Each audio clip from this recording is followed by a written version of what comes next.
it's yours, take it. Now, most of us would say, hey, that doesn't seem like a very good deal. You're taking my wives, my kids, all my money. But what does this represent? What did the king of Israel do? He surrendered everything he had. It's yours. Take it. It belongs to you. He said, everything that I am is yours. Everything that I have belongs to you. Do you get that? The imagery of surrender, that I'm going to give it up. I'm going to end it. Let me go to Romans chapter 12. You talking to me? Right. You start talking and I'll get mixed up. I'm sorry.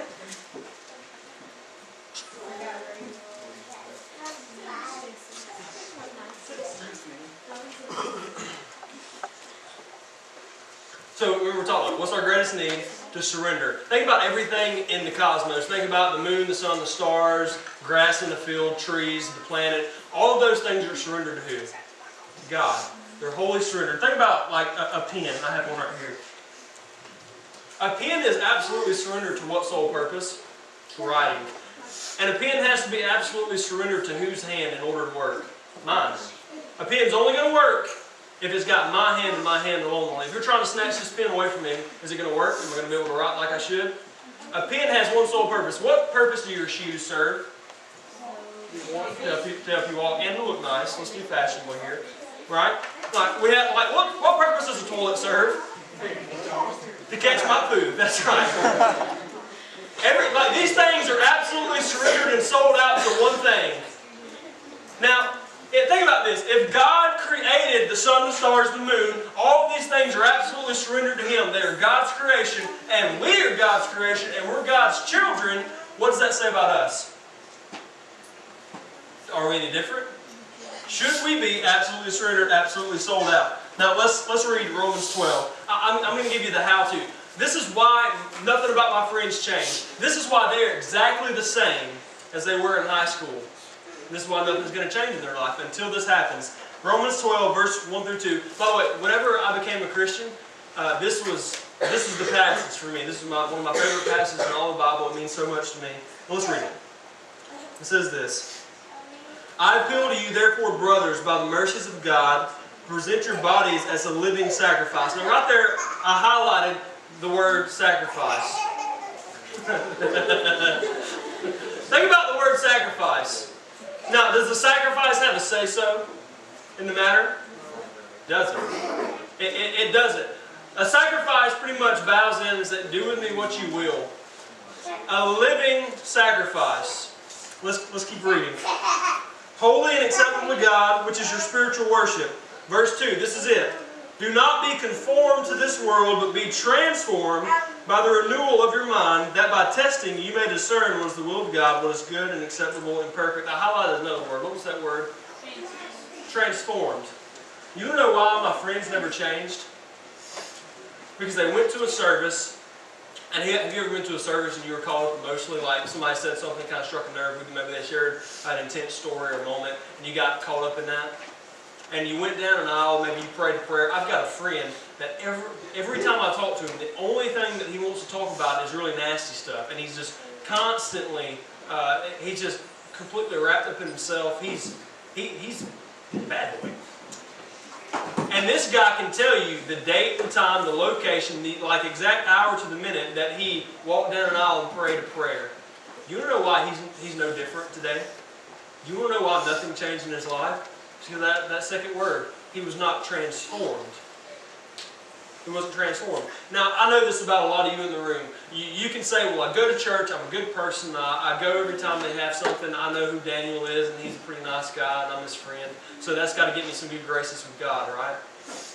But here's what I'm going to tell you. If nothing has been transformed in your life and in your heart, nothing's going to change. I played the youth group game for a few years. I did all that. Like, I was the kid who I'd go on Wednesdays and Sundays, and all the old people thought I was just so sweet. I was so precious. God bless him, he's so nice. Yay, Daniel.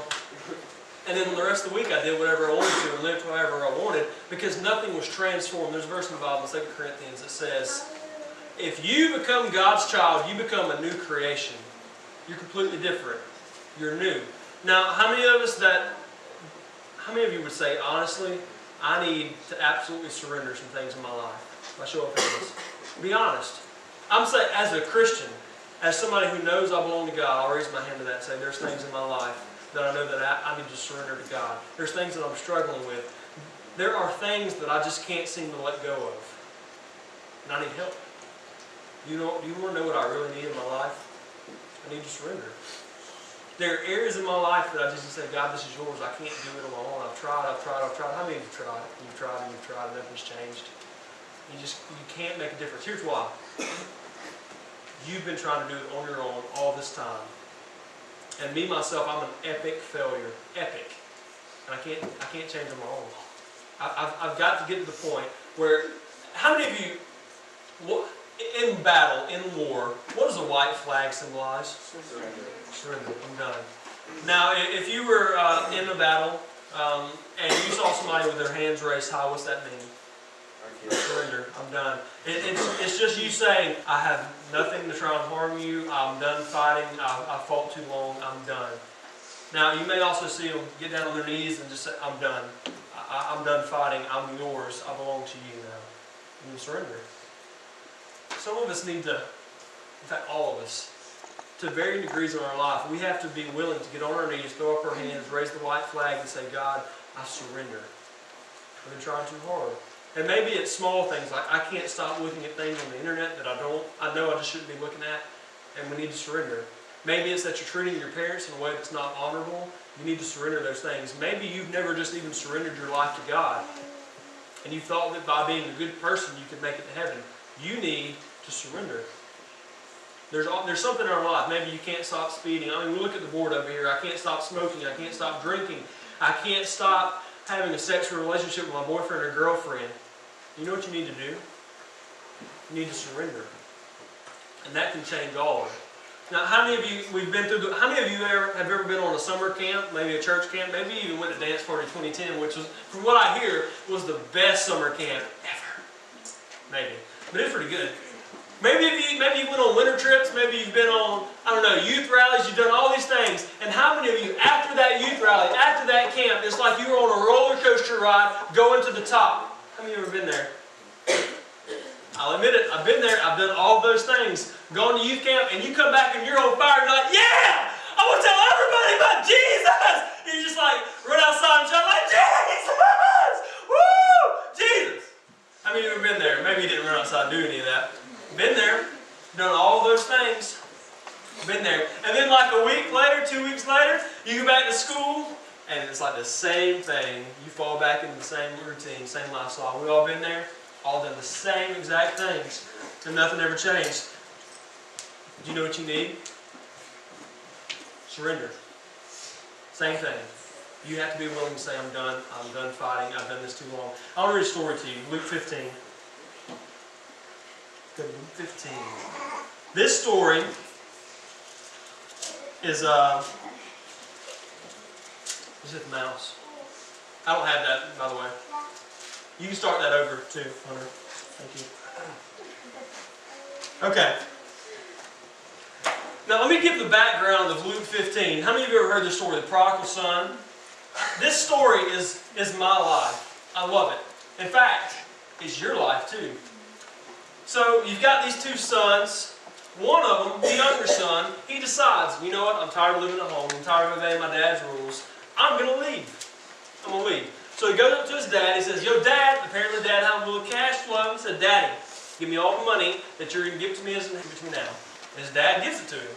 This guy goes out and he goes nuts. It's like he goes to Vegas and goes to strip clubs. He's just partying, man, running up the bar tab. He's just living crazy. Just going nuts every night. And then all of his money runs out and he's broke. And he's to the point, he is so broke that he's to the point that he is starving. He has no food, he's got nowhere to go, no shelter. He didn't even have a mobile home from Cold Liquidators. He's got nothing, people. This man is broke. He's got nothing.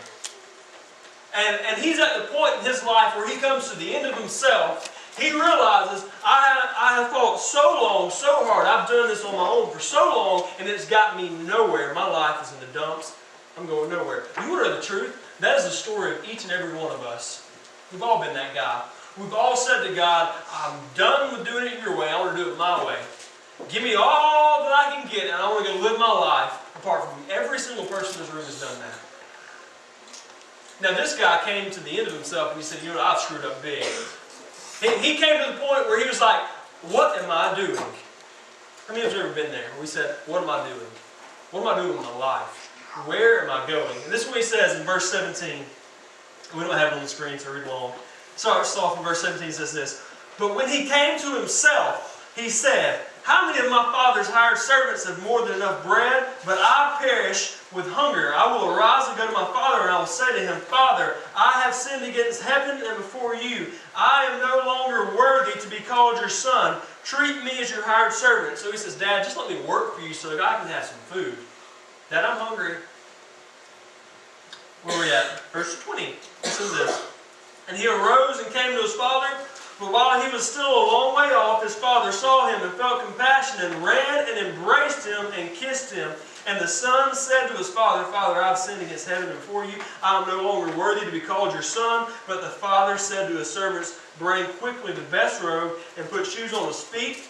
And bring the fatted calf and kill it, and let us eat and celebrate. For my son that was dead and is now alive again. He was lost and is now found. And they began to celebrate. This guy had tried to do life on his own. He was sinning like no other. How many of you, we talked about this, how many of you know some people that are really good at sinning? Like they just go nuts. This guy was just really good at it, and he went nuts for a little while. And whenever he came to himself, he was broken. He realized, I can't fix this on my own. And where did he go? He went to the only person that could fix it. He went back to Dad. Could you imagine that? This is us, people. We all need to come to this point where we say, I've tried so long, I've tried so hard, I'm finally ready to go back to Dad. I'm ready to surrender. Now, how did this father treat his son whenever he came back? Did he say, I can't believe you, you're such a screw up, you're so dumb, you know, you ain't got nothing anymore, you can go live out in the barn, and you can get a little bit of food and everything? How did he treat him? Like nothing had ever changed. He put everything right that had been wrong, and he fixed it. This is us, people. The father, imagine this. I don't know what it looks like. I don't know if they had porches like we have in Alabama with a rocking chair, but it's like the dad sitting there watching and waiting, anticipating, when is my son going to come home? When is he going to come home? And when he sees him, he doesn't wait. He doesn't say, well, he'll be here in a minute. He jumps up, sprints, grabs his son, hugs him. Son, I love you. You do not understand how much I've missed you. You can't even imagine. I've been waiting for you. Son, I love you. I want to fix everything that you've done wrong.